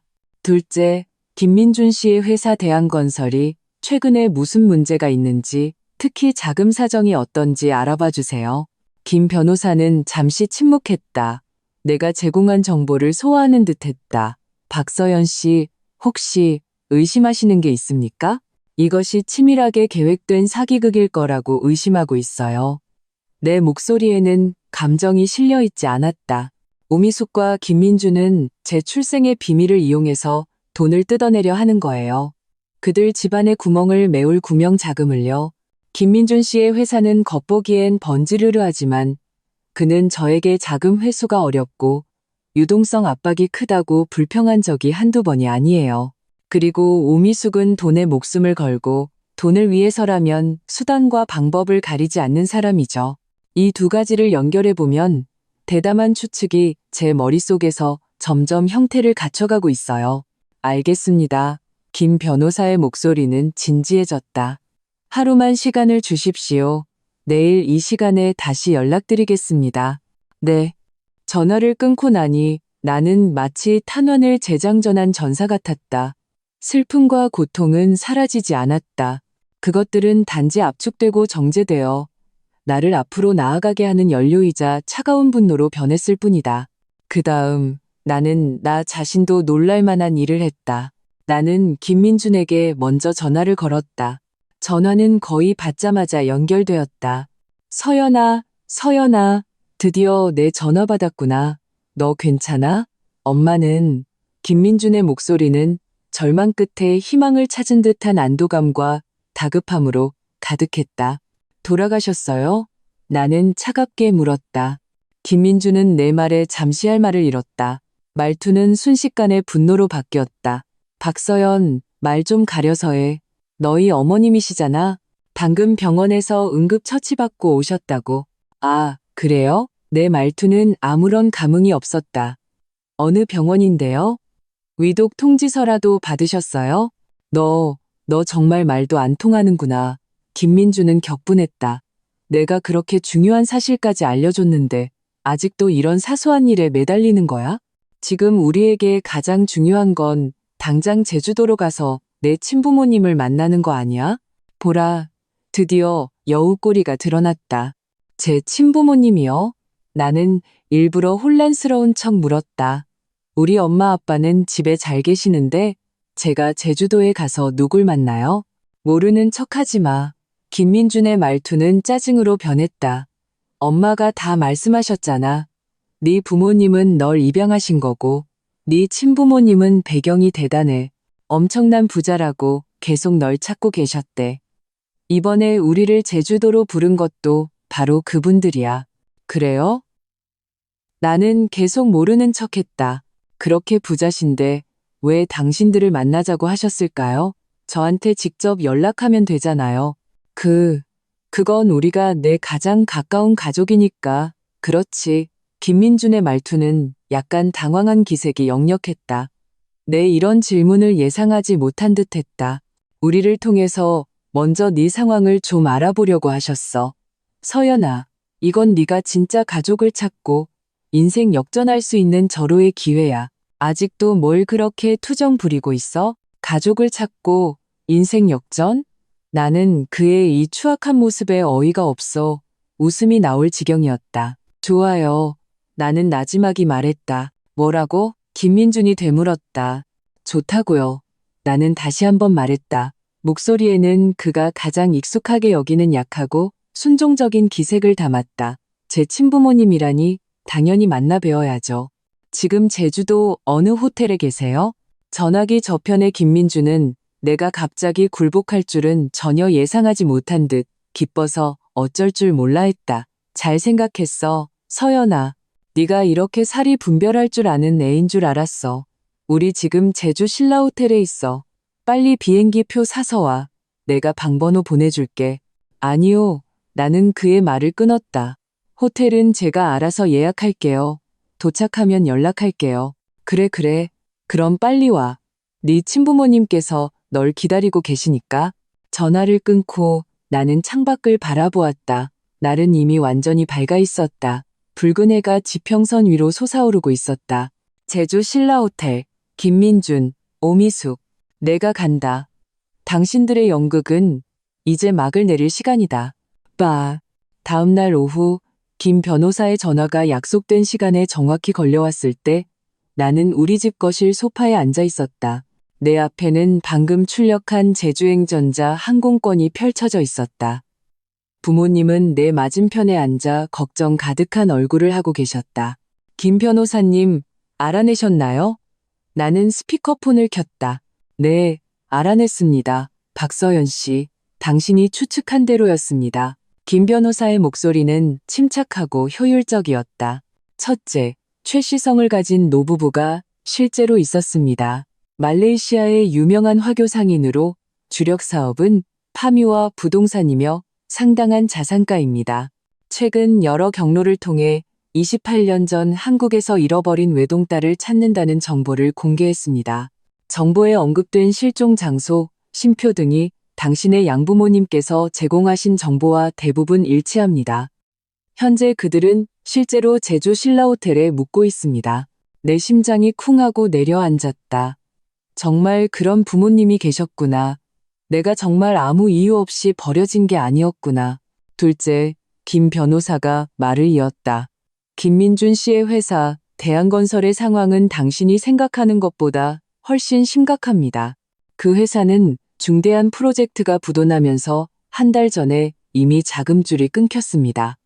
현재 여러 은행의 대출 상환 독촉과 공급업체들의 소송에 직면해 있습니다. 제가 확인한 바에 따르면 김민준 개인 명의의 아파트 3채 중 2채가 이미 일주일 전에 몰래 매물로 나왔고 긴급 매각 중입니다. 또한 시어머니인 오미숙 여사 명의의 증권계좌에서 지난 6개월간 고위험 테마주에 투자하여 2억 원 이상 손실을 본 사실을 발견했습니다. 모든 것이 맞아떨어졌다. 진실은 흩어져 있던 퍼즐 조각처럼 김 변호사의 말에 의해 완벽하게 맞춰졌다. 이것은 나 혹은 얼굴도 모르는 나의 부유한 부모님을 겨냥한 거대한 음모였다. 김 씨 집안은 이미 껍데기만 남은 상태였다. 발등에 불이 떨어진 그들은 이 구멍을 메울 거액의 돈이 절실했다. 바로 그때 오미숙은 어떤 경로로든 최 씨 집안이 딸을 찾는다는 소식을 들었다. 내 출생의 비밀을 쥐고 있던 그녀는 이것이 김 씨 집안이 재개할 마지막 기회라는 것을 즉시 깨달았다. 그리하여 그녀는 이 제주도 여행을 치밀하게 계획했다. 먼저 나에게 여행을 가자고 제안하여 나를 안심시킨 후 공항에서 가장 굴욕적인 방식으로 나를 버렸다. 내가 감정적으로 무너져 이성적인 판단을 하지 못하게 만들려는 속셈이었다. 그와 동시에 그녀와 김민주는 은인이자 가족이라는 모습으로 최 씨 부부에게 가장 먼저 접근하여 사건의 주도권을 장악하려 했다. 그들은 심지어 최 씨 부부와 신뢰를 쌓은 후 내 출생의 비밀이라는 폭탄을 나에게 던질 계획까지 세웠다. 그들은 내가 엄청난 충격을 받고 정신이 혼미한 상태에서 분명 자신들의 말에 따르고 조종당할 것이라고 확신했다. 내가 최 씨 집안의 보상을 요구하는 완벽한 꼭두각시가 될 것이라고. 정말이지 교활하기 짝이 없는 계략이었다. 박서연 씨, 김 변호사의 목소리가 나를 차가운 생각에서 끌어냈다. 듣고 계십니까? 네, 내 목소리는 무서울 정도로 평온했다. 김 변호사님, 감사합니다. 이제 어떻게 해야 할지 알겠어요. 혼자 제주도에 가시는 건 걱정됩니다. 김 변호사는 잠시 생각하다 말했다. 이렇게 하죠. 저희 제주지사에 유능한 여성 변호사를 한 명 보내서 당신을 돕도록 하겠습니다. 그리고 지금부터 김 씨 모자와의 모든 통화는 전부 녹음하십시오. 네, 알겠습니다. 전화를 끊고 나는 부모님을 바라보았다. 엄마, 아빠, 저 제주도에 다녀와야겠어요. 서연아, 너무 위험해. 엄마가 내 손을 덥석 잡았다. 그 사람들은 지금 미친 개나 다름없어. 무슨 짓을 할지 몰라. 그래, 딸아. 아빠도 걱정스러운 얼굴로 말씀하셨다. 차라리 경찰에 신고하자. 아니요. 나는 고개를 저었다. 눈빛은 단호했다. 경찰에 신고해봤자 기껏해야 사기 미수죄로 끝날 거예요. 제가 원하는 건 그게 아니에요. 저는 그들이 모든 사람 앞에서 사회적으로 매장되기를 바라요. 그들이 저와 두 분께 입힌 상처에 대해 가장 끔찍한 대가를 치르게 하고 싶어요. 그리고 더 중요한 건 나는 잠시 말을 멈추고 한 글자 한 글자 힘주어 말했다. 이 일은 저 때문에 시작됐으니 제 손으로 끝내야 해요. 더 이상 예전처럼 두 분 뒤에 숨을 수는 없어요. 내 눈빛의 결연함을 본 부모님은 한동안 말이 없으셨다. 아빠가 힘주어 고개를 끄덕였다. 그래, 우리 박씨 집안 딸답다. 다녀오너라. 아빠는 방으로 들어가셨다가 은행 카드 하나를 들고 나오셨다. 여기 내 앞으로 모아둔 돈이다. 나중에 집 살 때 주려고 했는데 비밀번호는 내 생일이야. 가서 몸 조심하고 궁상 떨지 마라. 엄마도 눈물을 닦고 재빨리 내 짐을 챙겨주셨다. 먹고 싶은 거 사 먹고 묵고 싶은 호텔 있으면 좋은 데서 묵어. 돈 아까워하지 말고 엄마 아빠가 또 벌면 되니까. 나는 두 분을 바라보았다. 눈시울이 다시 붉어졌다. 이 세상에는 혈연과 상관없는 사랑이 있다.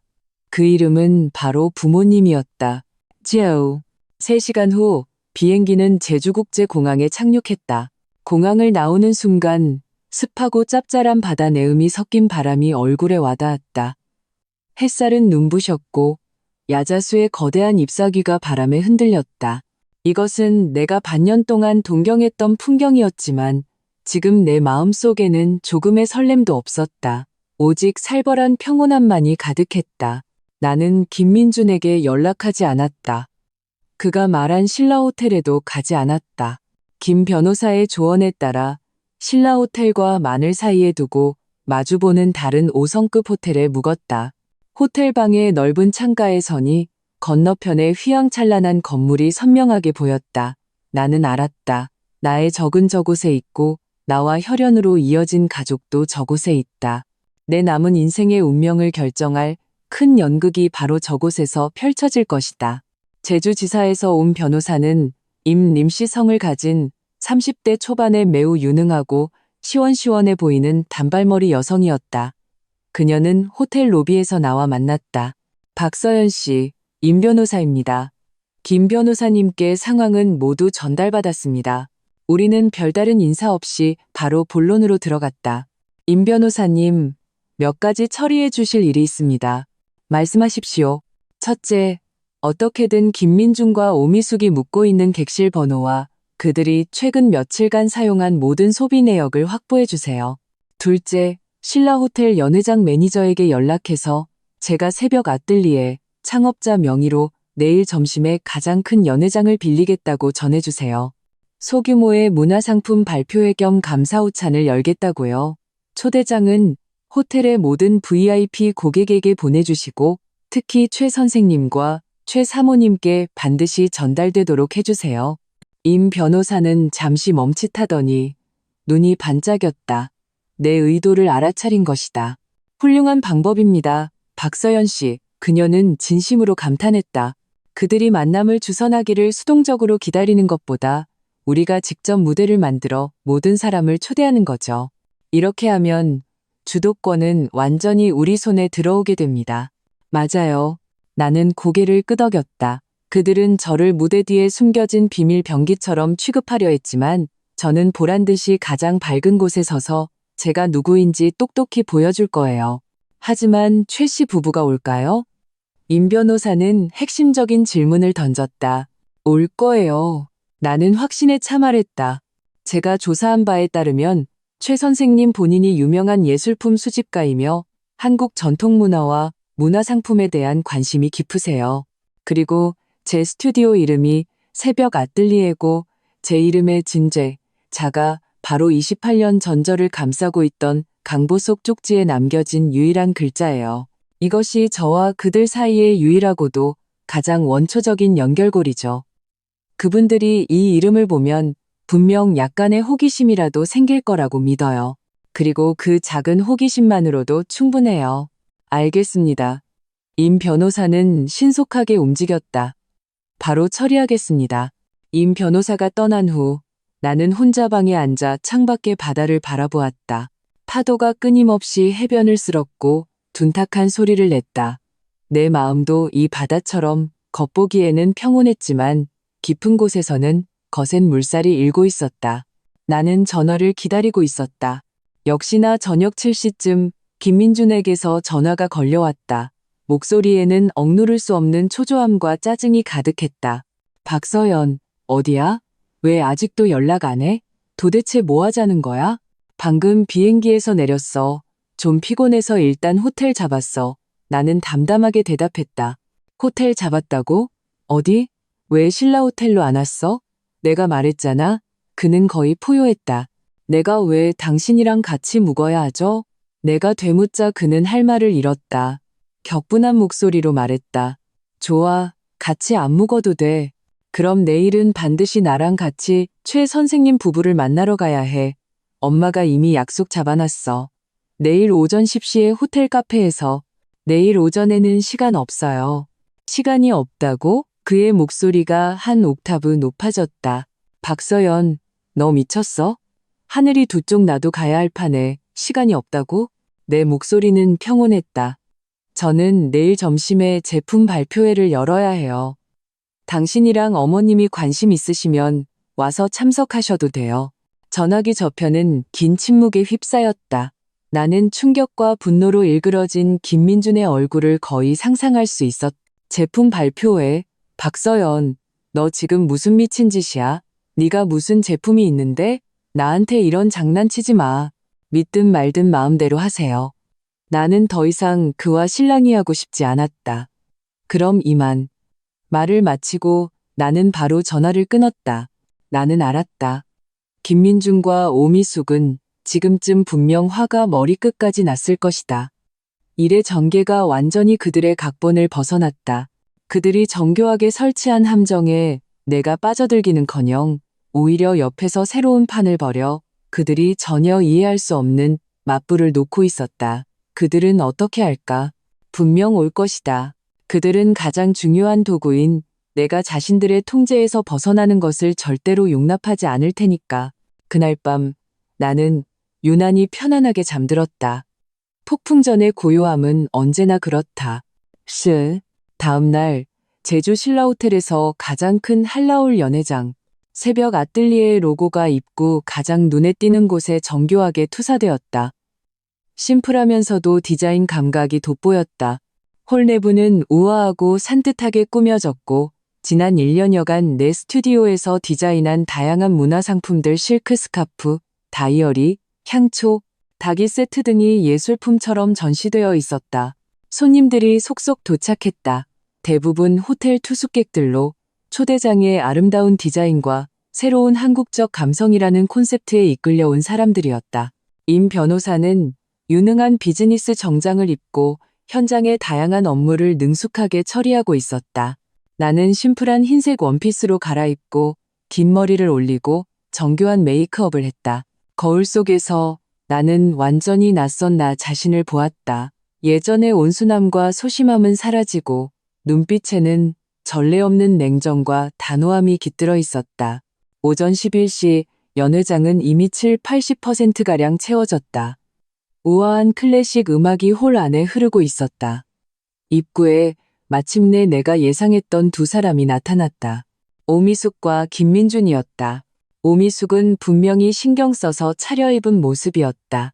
값비싸 보이는 투피스 정장에 진주 목걸이를 하고 귀부인처럼 보이려고 애썼지만 눈썹 사이에 숨길 수 없는 각박함과 초조함이 그녀의 모든 위장을 망쳐놓고 있었다. 김민주는 그 뒤를 따랐다. 양복 차림이었지만 안색은 굳어 있었고 눈빛은 사냥감을 찾는 사냥개처럼 홀 전체를 훑고 있었다. 그들의 시선이 무대 위 거대한 새벽 아뜰리에 로고에 고정되었을 때 두 사람의 얼굴에는 동시에 충격과 믿을 수 없다는 표정이 떠올랐다. 그들은 빠른 걸음으로 나에게 다가왔다. 박서연, 너 도대체 무슨 짓이야? 오미숙은 목소리를 낮췄지만 그 안에 날카로움은 감출 수 없었다. 누가 너더러 이런 쓸데없는 짓 하라고 했어. 최 선생님 부부가 곧 오실 텐데 당장 이거 다 치우고 우리 따라와. 나는 그녀를 마치 광대처럼 바라보며 옅게 웃었다. 어머니, 제가 돈 못 벌어서 민준 씨한테 도움 안 된다고 항상 뭐라 하셨잖아요. 오늘 어머님 며느리가 어머님이 생각하는 것처럼 그렇게 쓸모없는 사람인지 아닌지 똑똑히 보여드릴게요. 너, 오미숙은 화가 나서 얼굴이 붉어졌다. 김민준이 그녀를 뒤로 끌어당기고 나를 뚫어지게 쳐다보며 이 악물고 말했다. 너 언제 이런 스튜디오 차렸어? 내가 왜 몰랐지? 당신이 모르는 게 어디 한두 가지예요? 나는 그를 바라보았다. 눈빛에는 온기라고는 없었다. 당신은 게임하는 것만 알고 당신 엄마 말만 듣잖아요. 내가 뭘 좋아하는지 꿈이 뭔지 관심이나 있었어요? 김민준 씨, 당신은 언제나 당신 자신만 생각했어요. 김민준의 얼굴이 붉어졌다 하얘졌다 했다. 바로 그때 입구에서 작은 소동이 일어났다. 고개를 돌려보니 호텔 총지배인이 직접 기품 있는 노부부를 모시고 들어오고 있었다. 신사는 60대쯤 되어 보였고 머리는 깔끔하게 빗어 넘겼다. 나이가 들었음에도 몸가짐은 여전히 꼿꼿했고 눈썹 사이에는 위엄이 서려 있었다. 그의 곁에 있는 부인은 단아한 투피스를 입고 있었고 머리는 희끗희끗했지만 관리가 잘 되어 우아한 기품이 흘렀다. 그녀의 시선은 호기심과 탐색의 빛을 띠고 홀 안을 둘러보고 있었다. 그녀의 시선이 내게 닿았을 때 잠시 멈칫했다. 내 심장도 그 순간 멎는 것 같았다. 나는 알았다. 그들이 왔다. 나의 혈연으로만 이어진 친부모님, 최 선생님과 최 사모님, 오미숙과 김민준도 그들을 보았다. 안색이 순식간에 변했다. 오미숙은 즉시 매우 열정적이고 아첨하는 미소를 지으며 나를 버리고 빠른 걸음으로 다가갔다. 아이고, 최 선생님, 최 사모님, 정말 우연이네요. 여기서 뵐 줄은 몰랐어요. 우리 서연이가, 이 아이가, 글쎄 여기서 무슨 작은 행사를 하겠다고 고집을 부려서 웃으실 일이죠. 그녀는 말하면서 최 사모님의 팔을 친근하게 잡으려 했다. 마치 자신이 나의 진짜 엄마인 것처럼 최 사모님은 눈에 띄지 않게 몸을 틀어 그녀의 손길을 피하고 예의 바르면서도 거리감 있게 고개를 끄덕였다. 최 선생님의 시선은 오미숙을 넘어 바로 나에게로 향했다. 그의 눈빛은 매처럼 날카로웠다. 심사하는 듯, 탐색하는 듯. 김민준도 서둘러 따라가 고개를 숙였다. 최 회장님, 사모님, 얘가 서연입니다. 좀 철이 없어서요. 나는 그들 모자의 추태를 보며 역겨움을 느꼈다. 나는 그들을 무시하고 마이크를 들고 무대 앞으로 나아갔다. 연회장은 순간 조용해졌고 모든 사람의 시선이 나에게 집중되었다. 나는 심호흡을 하고 평온한 눈빛으로 장례를 훑어본 후 최 선생님과 최 사모님에게 시선을 고정했다. 존경하는 내빈 여러분, 신사숙녀 여러분, 안녕하십니까? 새벽 아뜰리에의 첫 제품 발표회에 오신 것을 환영합니다. 저는 새벽 아뜰리에의 창업자 박서연입니다. 내 목소리는 마이크를 통해 홀 전체에 선명하게 울려 퍼졌다. 당당하고 맑고 힘이 있었다. 김민준과 오미숙의 얼굴은 순식간에 잿빛이 되었다. 그들은 내가 이렇게 많은 사람 앞에서 당당하게 자신을 소개할 줄은 꿈에도 몰랐을 것이다. 최 선생님과 최 사모님의 얼굴에는 놀라움이 떠올랐다. 특히 최 사모님은 새벽이라는 두 글자를 들었을 때 몸이 미세하게 떨리는 것을 느꼈다. 나는 그녀의 눈을 보며 말을 이었다. 새벽은 아침의 첫 햇살을, 희망을, 그리고 새로운 시작을 의미합니다. 이 이름은 저에게 특별한 의미가 있습니다. 그것은 28년 전 눈 내리는 겨울 병원 문 앞에 버려진 한 갓난아이에게서 유래했습니다.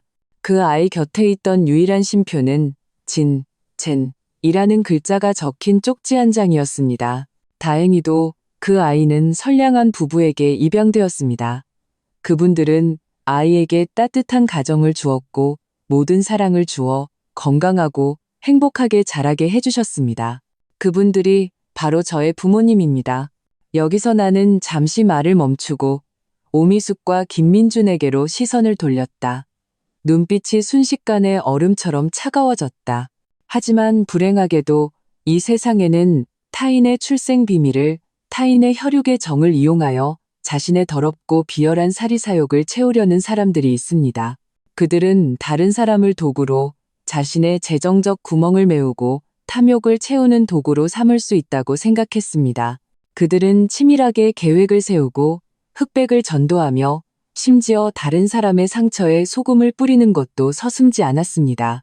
오직 자신들에게 명예와 이익을 가져다 줄 소위 가족 상봉이라는 좋은 연극을 상演하기 위해서 말입니다. 내 말은 날카로운 칼처럼 김민준 모자에게 밝혔다.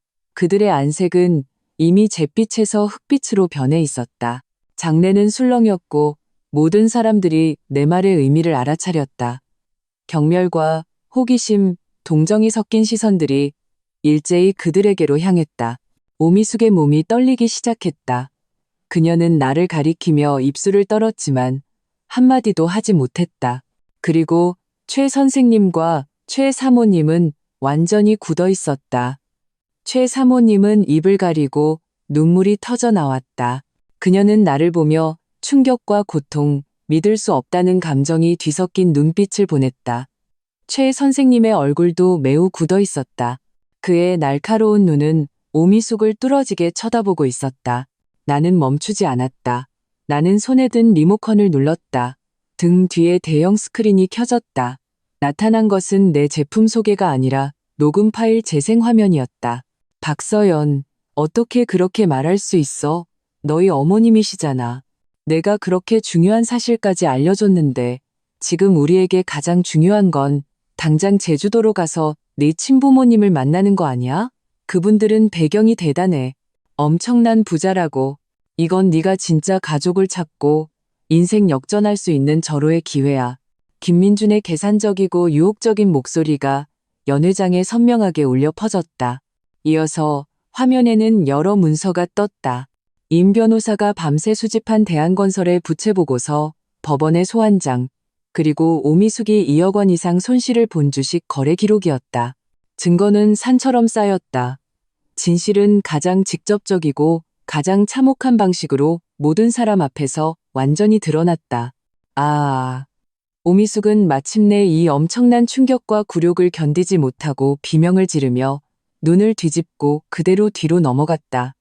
이번에는 진짜로 기절한 것이었다. 그리고 김민주는 완전히 넋이 나갔다. 그는 멍하니 서서 흑빛 얼굴로 온몸을 사시나무 떨듯 떨었다. 마치 척추가 뽑힌 개처럼 장내는 죽음 같은 정적에 휩싸였다. 나는 이 아수라장을 보며 복수의 쾌감은커녕 끝없는 비애만을 느꼈다. 나는 마이크를 내려놓고 천천히 무대에서 내려왔다. 나는 기절한 모자를 보지 않았다. 대신 곧장 최 선생님과 최 사모님 앞으로 걸어갔다. 나는 최 사모님의 눈물로 얼룩진 나와 대여섯 군데 닮은 얼굴을 보았다. 그녀의 눈에 담긴 지울 수 없는 고통과 죄책감, 그리움을 보았다. 내 마음도 따라서 아팠다. 나는 손을 뻗어 내 명함을 그녀 앞에 테이블에 조용히 놓았다. 명함에는 내 이름과 새벽 아뜰리에의 로고가 인쇄되어 있었다. 그리고 나는 그들을 향해 깊이 고개를 숙였다. 최 회장님, 사모님, 내 목소리는 작았지만 단호했다. 저에게 생명을 주셔서 감사합니다. 하지만 제가 오늘 한 모든 일은 가족을 찾기 위함도 인생 역전을 위함도 아닙니다. 저는 단지 모든 사람에게 말하고 싶었습니다. 저 박서연은 누구의 도구도 아니며 저의 가족, 저의 존엄은 그 누구도 짓밟거나 이용할 수 없다고. 제 인생은 이제부터 오직 저 스스로 결정할 것입니다. 말을 마치고 나는 몸을 일으켰다. 더 이상 그들을 보지 않았다. 나는 몸을 돌려 장내 모든 사람의 복잡한 시선 속에서 한 걸음 한 걸음 고개를 들고 내 전반생의 종결과 후반생의 시작을 목격한 이 연회장을 걸어 나왔다. 등 뒤의 세상은 아수라장이었지만 내 앞에 햇살은 만리에 구름 한 점 없었다. 스이 호텔을 나오는 순간 제주의 뜨거운 햇살이 가차없이 내리쬐었다. 나는 눈을 가늘게 떴다. 마치 길고 차가운 악몽에서 마침내 깨어난 기분이었다. 임 변호사가 빠른 걸음으로 다가와 차가운 물 한 병을 건넸다. 박서연 씨, 괜찮으세요? 그녀의 눈빛에는 존경심이 담겨 있었다. 나는 물을 받아 한 모금 크게 마셨다. 차가운 액체가 목을 타고 내려가자 혼란스러웠던 마음이 조금 가라앉았다. 괜찮아요. 나는 고개를 끄덕였다. 이제 남은 일들을 부탁드릴게요. 걱정 마세요. 임 변호사의 말투는 전문적이고 단호했다. 이혼 소송은 즉시 시작될 겁니다. 오늘 확보한 증거들로 인해 김민준 씨는 유책 배우자로서 재산 분할에서 매우 불리한 위치에 놓일 겁니다. 당신의 스튜디오 재산은 우리가 이미 혼전 재산 증명과 독립 운영 증명을 마쳤기 때문에 그들은 한 푼도 가져갈 수 없을 겁니다. 그리고 오미숙과 김민준의 사기 및 명예훼손 혐의에 대해 제가 당신을 대리하여 모든 법적 책임을 추궁할 겁니다. 네, 나는 더 이상 아무 말도 하지 않았다. 어떤 일들은 시작하면 되돌릴 수 없는 법이다. 내가 이 땅에 발을 디디기로 결심한 순간부터 나는 김씨 집안과 끝장을 볼 각오를 했다. 나는 해변의 벤치에 한참 동안 앉아 있었다. 밀물과 썰물을 보고 웃고 떠드는 여행객들을 보았다. 휴대전화가 울렸다. 낯선 지역 번호였다. 나는 전화를 받았다. 서연이니? 전화기 저편에서 조심스럽고 울먹이는 여성의 목소리가 들려왔다. 최 사모님이었다. 내 마음이 어쩔 수 없이 다시 한번 찔렸다. 네, 우리 한번 만날 수 있을까? 그냥 나랑, 너희 최 회장님하고 우리가 직접 너에게 해주고 싶은 이야기가 있어서. 그녀의 목소리에는 간청이 담겨 있었다. 나는 한참 동안 침묵했다. 네, 나는 결국 승낙했다. 장소는 제가 정할게요. 나는 주소를 보냈다. 그곳은 고급 호텔이나 레스토랑이 아니었다. 그냥 해변의 평범하고 조용한 카페였다. 30분 후 그들이 왔다. 연회장에서의 위험은 사라지고 평상복 차림이었다. 그냥 걱정거리가 많은 평범한 노부부처럼 보였다. 최 사모님의 눈은 붉고 부어 있었다. 방금 크게 운 것이 분명했다. 최 선생님의 얼굴에도 피로와 세월의 흔적이 가득했다. 우리는 창가 자리에 앉았다. 아무도 먼저 입을 열지 않았다. 결국 최 선생님이 침묵을 깼다. 그의 목소리는 거칠고 무거웠다. 얘야, 미안하다. 그는 자리에서 일어나 나에게 깊이 고개를 숙였다. 그때 나와 내 엄마는 한국에서 사업을 하다가 모함을 당했어. 하룻밤 사이에 모든 것을 잃고 거액의 빚까지 졌지.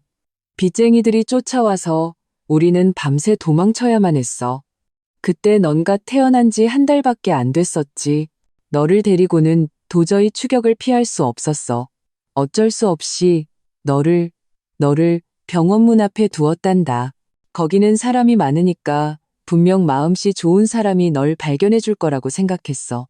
우리는 네게 남은 유일하게 감나가는 작은 옥패 하나랑 진이라는 글자를 남겼어. 우리가 너에게 지어준 아명 최서진이었지. 최 사모님은 이미 흐느끼고 계셨다. 우리는 해외로 도망쳐서 밤낮 없이 일했어. 언젠가 다시 돌아와 너를 찾을 수 있을 거라고 생각하면서. 하지만 우리가 마침내 자리를 잡고 다시 돌아왔을 때는 이미 10년이 훌쩍 지난 후였지. 넓은 세상에서 너의 흔적을 찾을 수가 없었어. 지난 세월 동안 우리는 단 하루도 너를 생각하지 않은 날이 없었고 단 하루도 후회하지 않은 날이 없었어. 김씨 집안 모자가 우리를 찾아왔을 때 그들이 내 가족이라고 네가 잘 지내고 있다고 말했을 때 우리는 너를 너무나 그리워하고 또 너무나 보상해주고 싶어서 그래서 그들의 말을 믿었던 거야. 그래서 제주도에서 만나자고 했던 거고 그들이 그런 사람일 줄은 그리고 너에게 그렇게 큰 상처를 줄 줄은 정말 몰랐어. 나는 조용히 들었다. 그것은 어쩔 수 없는 고통으로 가득 찬 이야기였다. 그들의 사정은 이해할 수 있었지만 쉽게 공감할 수는 없었다.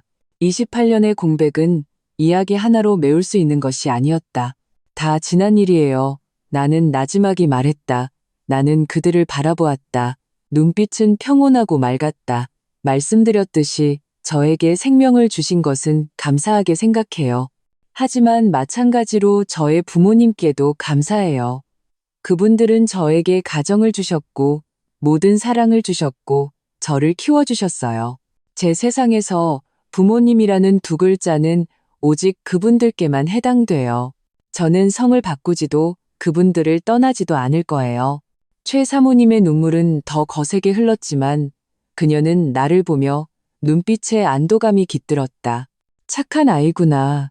우리가 너에게 그리고 내 양부모님께 죄를 지었다.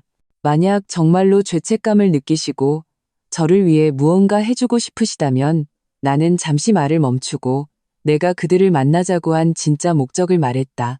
최씨 그룹의 명의로 새벽 아뜰리에에 공식적인 협력 제안을 해주셨으면 합니다. 저는 투자가 필요한 게 아니에요. 제 작품이 더 많은 사람들에게 보여질 수 있는 기회, 플랫폼이 필요해요. 최 선생님은 잠시 멈칫했다. 이내 그의 눈에는 깊은 칭찬과 감탄의 빛이 터져나왔다. 그래, 그는 힘주어 고개를 끄덕였다. 역시 내 딸답다. 줏대 있고 생각이 깊어. 그는 자신의 실언을 깨달은 듯 말을 바꿨다. 아니, 박서연 씨답습니다. 걱정 마세요. 협력 계약서는 내일 바로 당신 손에 들어갈 겁니다. 최 씨 그룹 산하의 모든 호텔과 쇼핑몰에서 당신에게 최고의 자원과 유통망을 제공하겠습니다. 나는 고개를 끄덕였다. 감사합니다. 이야기가 끝나고 나는 자리에서 일어나 떠나려 했다. 서진아, 최 사모님이 다급하게 나를 불렀다. 그녀는 가방에서 정교한 벨벳 상자를 꺼내 내 앞에 내밀었다. 이건 네가 어릴 때 가지고 있던 옥패야. 우리가 사람을 시켜서 다시 다듬고 수리했어. 원래 주인에게 돌려주는 게 맞아. 우리가 네게 빚진 거니까. 앞으로 우리 또 만날 수 있을까? 그냥 친구처럼 밥 한 끼라도 먹으면 안 될까? 나는 그 온화한 옥패를 보며 만감이 교차했다. 나는 받지 않았다. 나중에요. 나는 이 세 글자를 남기고 몸을 돌려 떠났다. 다시는 돌아보지 않았다. 어떤 사람들은 놓치면 평생이다.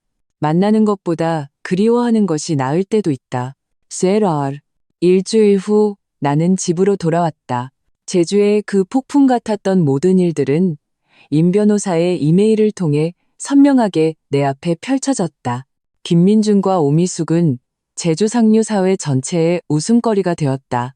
김민준의 회사는 추문이 퍼지면서 주가가 폭락했고 협력사들이 줄줄이 계약을 해지했다. 파산 청산은 시간 문제였다.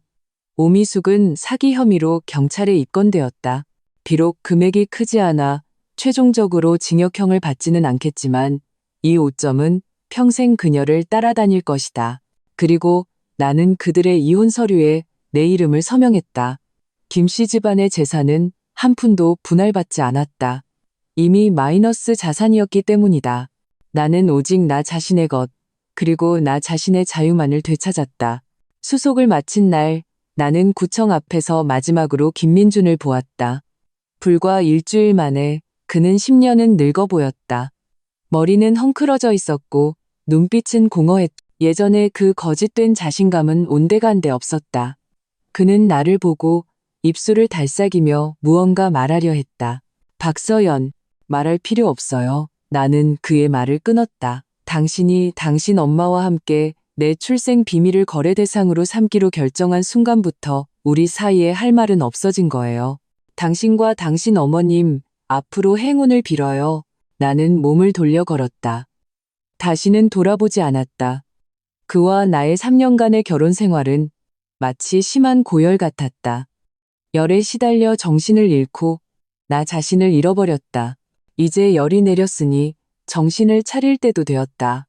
집에 돌아오니 부모님은 주방에서 바쁘게 움직이며 나를 위한 환영 만찬을 준비하고 계셨다. 나는 인감도장이 찍힌 이혼 확인서를 조용히 식탁 위에 올려놓았다.